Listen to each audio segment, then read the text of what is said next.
ကိုယ်ဤစားဘယ်လိုမျိုးဝစ်တာကြိုက်လဲဆိုတာကြည့်မှာဖြစ်ပါတယ်ဒေါက်ဖက်နက်ဆိုရင်တော့ဒီဘက်ပေါ့လက်ကလေးဆိုရင်တော့အမဲအောင်ကျွန်တော်မဲအောင်ရမ်းကြိုက်တယ်ဒါပေမဲ့ကျွန်တော်ပဲစိုးမယ်မဲအောင်တော့အဖြီအောင်တော့ကျွန်တော်ကောင်မလေးကိုပေးစိုးလိုက်โอเคအာဒီနှစ်ခုဆိုဒီတော့အပူကြိုက်တယ်ဒီကောင်ကကွက်တီပဲဒီကောင်ကကြောင့်နည်းနည်းပါလုံနေအောင်မယ်ရော့ဒီဘက်နှခမ်းနီနဲ့ဗာနဲ့ဆိုတော့နှခမ်းတော့လှတာပူကြိုက်တယ်ကျွန်တော်ကခင်ဗျားတို့တော့မသိဘူးเนาะကျွန်တော်တော့လှလေးကြိုက်တယ်ဆိုဒီဘက်ယူလိုက်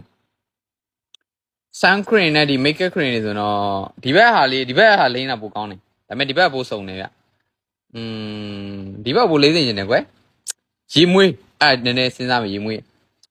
တော့